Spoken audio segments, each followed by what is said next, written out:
Assalamualaikum warahmatullahi wabarakatuh.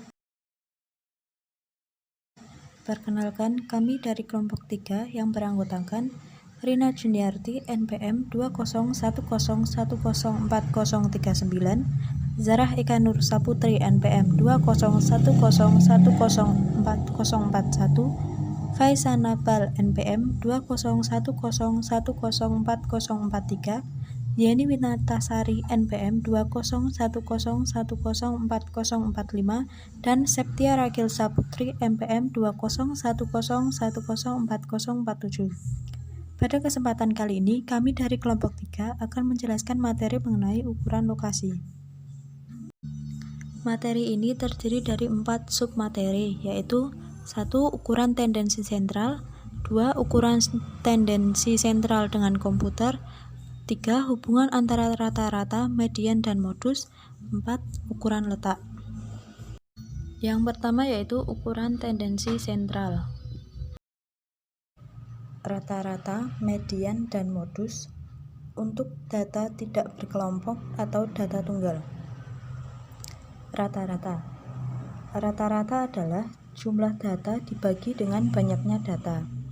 Nilai rata-rata dapat berasal dari data populasi dan dapat pula berasal dari data sampel. Nilai rata-rata data populasi diberi simbol koma, sedangkan nilai rata-rata dari data sampel diberi simbol X atau X bar. Nilai rata-rata suatu set data dapat ditentukan dengan menggunakan beberapa formulasi. Rumus rata-rata yaitu rata-rata sama dengan jumlah nilai data observasi dibagi dengan banyaknya data populasi. Kemudian rata-rata aritmatik. Rata-rata dari suatu data adalah nilai yang diperoleh dari penjumlahan semua data dibagi dengan banyaknya data. Rumusnya yaitu X bar sama dengan jumlah nilai data observasi dibagi dengan banyaknya data sampel. Kemudian rata-rata tertimbang. Rata-rata tertimbang merupakan pengembangan dari rata-rata aritmatik. Penggunaan ukuran ini untuk mewakili suatu set data jika frekuensi masing-masing data tidak sama banyaknya. Rumusnya yaitu rata-rata sama dengan jumlah nilai data dikali frekuensi masing-masing nilai data atau bobot dibagi dengan jumlah frekuensi masing-masing nilai data atau bobot. Rata-rata, median, dan modus data tidak berkelompok. Rata-rata geometrik dan rata-rata pertumbuhan. Di dalam aplikasi bisnis dan ekonomi, terdapat bentuk rata-rata yang lain, yaitu rata-rata geometrik dan rata-rata pertumbuhan. Rata-rata geometrik biasanya digunakan untuk menentukan rata-rata dari data dalam bentuk persentase. Sedangkan rata-rata pertumbuhan digunakan untuk menentukan rata-rata pertumbuhan per tahun dari rentang nilai variabel pada periode yang berjauhan. Berikut ini adalah rumus rata-rata geometrik.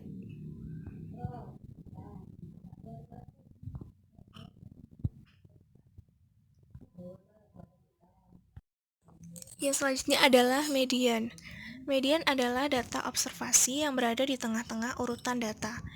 Median juga merupakan data observasi yang membagi data yang sudah diurutkan menjadi dua bagian yang sama banyak. Median biasanya diberi simbol MD. Median data observasi tidak berkelompok dapat ditentukan dengan langkah-langkah. 1.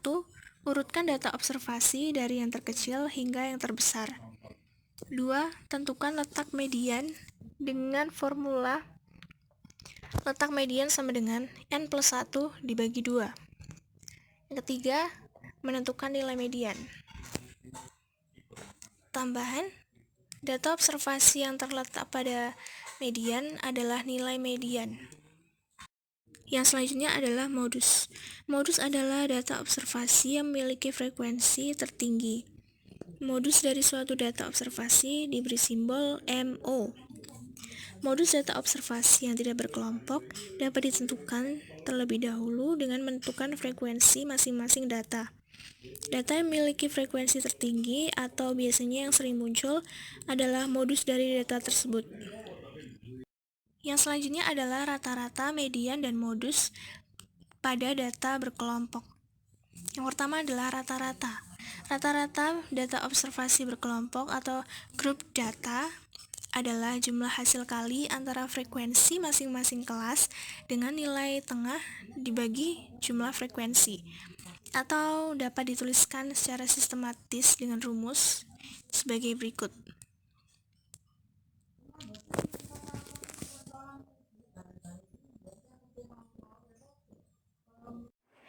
Yang selanjutnya yaitu median. Median data observasi kelompok dapat dilakukan dengan langkah-langkah sebagai berikut.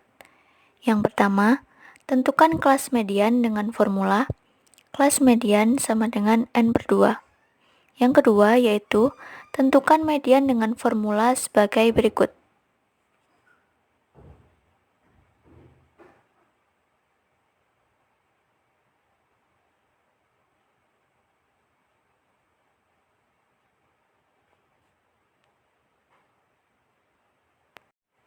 Selanjutnya yaitu modus. Modus data observasi berkelompok ditentukan dengan langkah-langkah. 1. Tentukan kelas modus dengan frekuensi tertinggi. Yang kedua, formulanya modus sama dengan tepi kelas bawah kelas modus ditambah selisih antara frekuensi kelas modus dengan frekuensi kelas sebelumnya dibagi selisih antara frekuensi kelas modus dengan frekuensi kelas sebelumnya ditambah selisih antara frekuensi kelas modus dengan frekuensi kelas sesudahnya dikali interval kelas. Hubungan antara rata-rata, median, dan modus. Ketika ukuran sentral tersebut dapat digunakan untuk mengetahui kemanjangan kurva poligon distribusi frekuensi data observasi dengan ketentuan yang pertama yaitu mu sama dengan median sama dengan modus, maka bentuk kurva distribusinya simetris, seperti yang terlihat pada gambar A. Kemudian, yang kedua, mu lebih kecil dari median, lebih kecil dari modus, maka bentuk kurva distribusinya menceng ke kiri seperti gambar B. Dan yang ketiga, mu lebih besar dari median, lebih besar dari modus, maka bentuk kurva distribusinya menceng ke kanan seperti yang terlihat di gambar C. Selanjutnya yaitu ukuran tendensi sentral dengan komputer. Berikut adalah contoh menentukan beberapa ukuran tendensi sentral dengan komputer dan menggunakan program aplikasi statistik yaitu Microstat. Data yang ada pada tampilan slide tersebut merupakan laba yang diperoleh PT Widya selama 30 hari pada bulan Desember tahun 2017. Dari data tersebut, kita bisa melihat hasil perhitungan laba PT Widya menggunakan program komputer statistik. Dapat kita lihat di sebelah kiri, merupakan hasil perhitungan menggunakan Microsoft Excel. Dan yang di sebelah kanan merupakan hasil perhitungan laba PT Widya menggunakan SPSS. Hasil dari perhitungan laba PT Widya tersebut juga bisa kita lihat melalui grafik histogram seperti yang kita lihat pada slide. Selanjutnya, ukuran letak. Ada 3 macam ukuran letak, yaitu kuartil, desil, dan persentil. Yang pertama adalah kuartil, merupakan ukuran letak yang membagi data observasi menjadi 4 bagian sama banyak, yaitu masing-masing mengandung 25% data observasi. Pada satu set data observasi mempunyai 3 buah kuartil, yaitu K1, K2, dan K3. Kuartil 1 atau K1 merupakan nilai tertinggi dari 25% nilai data terendah,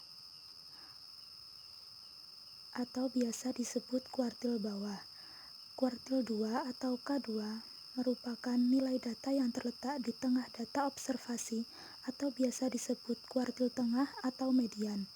Kuartil 3 atau K3, merupakan nilai terendah dari 25% nilai data tertinggi atau biasa disebut kuartil atas.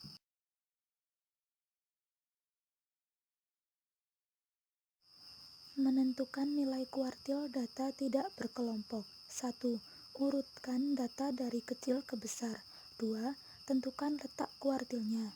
Untuk letak K1 yaitu dengan rumus N+1 per 4. Letak K2 yaitu 2 kali N+1 per 4. Letak K3 yaitu 3 kali N+1 per 4 dengan keterangan N adalah banyaknya data. Kemudian yang ketiga adalah tentukan nilai kuartilnya. Nilai kuartil adalah data observasi yang terletak pada letak kuartilnya. Apabila banyaknya data menunjukkan bilangan genap, maka median terletak di antara dua nomor urut.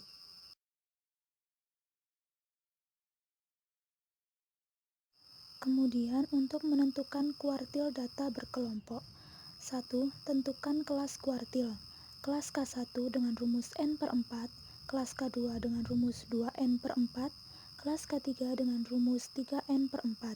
Kemudian tentukan K1, K2, dan K3 dengan formula K1 sama dengan BK1 plus N per 4 dikurangi CF1 per FK1 kali CI dengan keterangan K1 yaitu kuartil 1, BK1 yaitu tepi kelas bawah kuartil K1, N adalah banyaknya data, CF1 adalah frekuensi kumulatif kelas sebelum kelas kuartil 1, FK1 adalah frekuensi kelas kuartil 1, CI adalah interval kelas.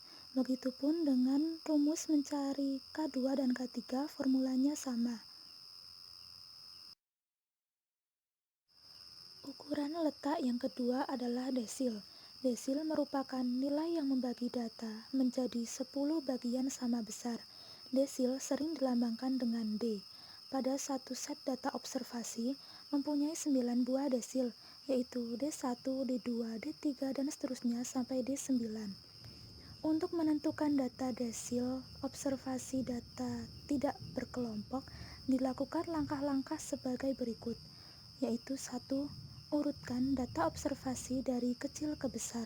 2.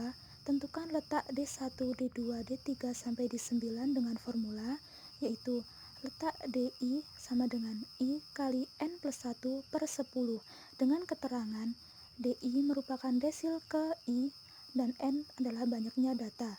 Kemudian langkah yang ketiga adalah tentukan D1, D2, D3 sampai D9 dengan cara mencari nilai yang terletak pada letak. Ukuran letak desil untuk data bergolong atau kelompok. Menentukan letak desil untuk data berkelompok dengan rumus D1 sama dengan TB plus P dalam kurung 1 kali N bagi 10 dikurangi F besar dibagi F kecil. Keterangan D1 sama dengan desil ke 1, TB sama dengan tepi bawah kelas kuartil, P sama dengan panjang kelas, N sama dengan banyak data, F besar sama dengan frekuensi kumulatif sebelum kelas kuartil, dan F kecil sama dengan frekuensi kelas kuartil.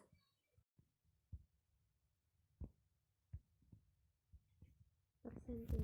Persentil merupakan nilai yang membagi data menjadi 100 bagian sama besar.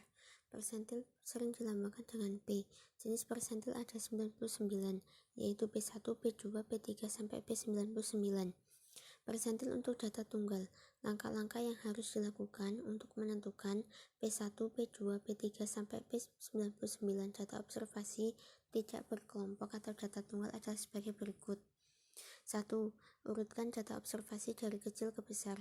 Yang kedua, tentukan letak P1, P2, P3 sampai P99 dengan formula P1 sama dengan I dalam kurung N plus 1 bagi 100.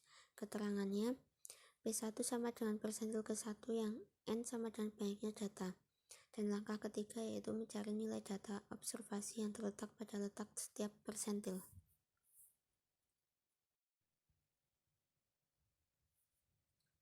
Data bergolong atau kelompok. Untuk menentukan persentil data observasi berkelompok dilakukan langkah-langkah sebagai berikut. 1.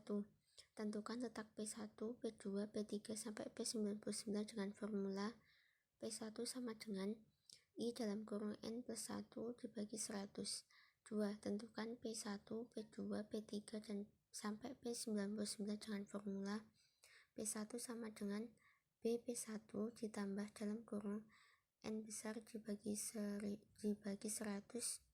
dikurangi CF1 dibagi FP1 dikali C1. Keterangan P1 sama dengan persentil 1, BP1 sama dengan tepi kelas bagian kelas persentil 1, N besar yang adalah banyaknya data observasi, CF1 sama dengan frekuensi kumulatif kelas sebelum kelas persentil 1, FP1 sama dengan frekuensi kelas persentil 1, dan C1 sama dengan interval kelas. Sekian presentasi dari kelompok kami. Jika ada salah kata dan tindakan kami mohon maaf. Wassalamualaikum warahmatullahi wabarakatuh.